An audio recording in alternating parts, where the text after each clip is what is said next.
and most importantly, they are, the reason I do comedy, a daily inspiration in my life, and also a dear, dear friend. Let's give it up for Stacy Axler. Keep it going for your host, Hannah Piper, everyone. That's a beautiful introduction. Thank you, Hannah. Oh my gosh, it's winter. Everyone's going to the grocery store a lot. You always meet some good characters at the grocery store. It's true, everyone. The other day, I was in the lunchbox snack aisle. I don't carry a lunchbox, but they don't know that. And I was shopping around looking at the snacks, and then all of a sudden this little girl comes up to me and she says, "I'm lost." And I'm like, oh my God, there has to be an adult here. Which is when I realized I turned 30 in January. I have now become the adult. So I turn to the child and I say, "That's okay." That's where the good part of this conversation ends. It all goes downhill after that. So I say, "That's okay." And then I proceed to say something that has haunted my dreams since I'm 7, which is, we all feel lost sometimes. I myself am a bit lost in my professional life at the moment. And everyone, she walked away. She was like, "I can find better help anywhere else in this grocery store." Which, I mean, accurate, but I guess what I'm trying to say is, little girl, wherever you are, I hope you found what you were looking for. Or your parents, whatever came first. Anyway, if you have kids, watch them in the grocery store so they don't go up to strangers who can't help them at all. Except with career advice, I guess. I don't know. That interaction is very similar to a lot of interactions I have with people because I'm a very anxious person. Any other anxious people out there? All right, a few of you, yes. Then you understand this when I tell you, anxious people, we have probably the same worries as people without anxiety, but we just worry about them more. So the other day, my friend, she's very much, I'm the most anxious person in pretty much every one of my friend groups. So I worry a lot about things that my other friends probably don't think about. But my friend, she was talking to us in this group text. She's like, "Everyone, we are going to Hershey Park this season. They are opening up Candy Cane Lane." Now, if you don't know, Candy Cane Lane is this thing that Hershey Park does every year where they transform the theme park into Candy Cane Lane, which is where Santa lives with his wife and the people who work for him and his animals. And all the roller coasters are like themed in wintertime themes, and you can meet the reindeer and you can sit on Santa's lap, and it's all included in Candy Cane Lane. And my friend was telling me about all this, and I was like, you know what? Listen, one of the benefits of having anxiety they don't talk about is my friends are all shelling out $45 to experience the thrill of a theme park. But when you have anxiety, you get a thrill every single day of your life. When you don't even expect to. I myself feel that drop in my stomach every day when I wake up and realize, I'm still here. And that's something. So keep your $45, everyone.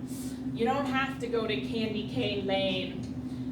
The other day, I was thinking about this actually the other day. It's very, very interesting to me how many people leave their doors unlocked this day and age. My friend just bought a house, and I went to visit her at the scheduled day and time. And she was like, I texted her at this scheduled time. I was like, "Hey, I'm out on your porch." And she's like, "Oh, I'm upstairs. Just come on in." And I was like, "I cannot. I just can't walk into your house." And she was like, "You know what? I know you're not a vampire. Just come on in." And I was like, "How do you know? Like, how do you really know?" I think if you were to line up all of your friends, I would be a suitable candidate for a vampire. I like bats and cats. I am very pale. I don't like most people. I only go out at night. The last 3 of the things I said are all symptoms of being very socially anxious, but you don't know that. You were like, "Yeah, that makes sense. That's what a vampire is. But what is a vampire but just a really socially anxious person with a weird little quirk that they do on the side? So anyway, I went in. I finally got invited into the house. But it's like, everyone lock your doors. Lock your doors. You don't know who's coming in. Really, you don't. I was experiencing this strange experience that I wanted to share. Everyone, it was an experience that I experienced. I experienced an experience. Everyone, it was an experience, and I'm going to tell you about it.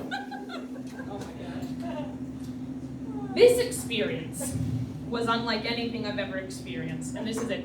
I was trading basically all through college. All through college, I worked retail. And that's something I was sharing retail horror stories with my other colleagues now, we all work in an office now, but at one point we all worked retail. And basically, it all comes down to, we were talking about Black Friday. Black Friday is coming up. One of my colleagues was like, Black Friday isn't as popular as it used to be now that we have Cyber Deal, whatever day. And I was like, I don't know. Because a few years ago, I worked Black Friday, and I had to work a 12-hour shift. I worked from 6 a.m. to 6 p.m. And the first 3 hours of my shift actually went pretty well. I had never been to a Black Friday before, so around 9 a.m., I was like, you know what? I don't know what everyone complains about. This is going well.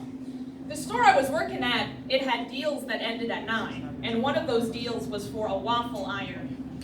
And I was at my little register, and I saw this woman lugging this huge waffle iron downstairs from the top floor, and I was like, oh, look, that woman's got that waffle iron.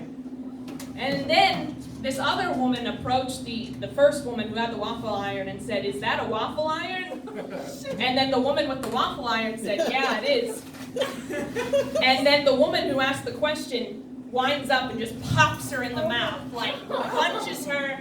So the woman, to the woman's credit, she crumbled a little bit, but she held on to that waffle iron. She was like, that waffle iron. And then they were squabbling for the waffle iron, and then a bystander turns to me and says, do something. I'm like, ma'am, what am I to do?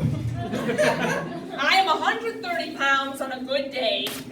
The majority of that weight is made up of tears I have yet to cry. I cannot intervene in this fight. Anyway, the original woman with the waffle iron finally jerks it away, and it's like, this is my waffle iron. And then she literally goes into the line to pay for it. And I'm like, well, that's Black Friday for you. But it's true, I just really don't know how to interact with most people, including that. This actually happened to me yesterday. I wasn't going to talk about it, but I guess I am. Here I go. I was in an Uber. My Uber pulls up to the spot I'm supposed to get out at. So I go to get out. I open the door. And then I'm like, oh, I almost forgot my backpack. And I turned to get my backpack. It's not funny. I don't know, I'm laughing about it. This is anxiety laugh. I turn to get my backpack, and when I do, this woman going full speed on a Lime scooter crunches into my door and just drops. And I'm like, oh my God, what have I done? And my Uber driver is like, shocked. And then, but I'm freaking out. He's shocked quiet. I'm shocked, I'm like, oh my God, what have I done? Are you okay? And then these two bystanders on the street are like, ma'am, are you okay? And I was like, no, I don't think so. My God, I didn't expect this. I was supposed to go over there. And they're like, we're not talking to you. We're talking to the lady on the ground. And I was like, oh, that's a good point, because it's also raining at this time, so it's like cinematic. And I'm like, ma'am, are you okay? And she's like, I don't know. And I'm like, I don't know either. My God, what a shock. What a shock. Anyway, I'm going to end on that because that's what I got. You've all been a great audience. I'm going to say, yeah, you know, you're all stand up. Let's keep it going for Stacey Axler. That was an experience. I think we can all agree that was an experience.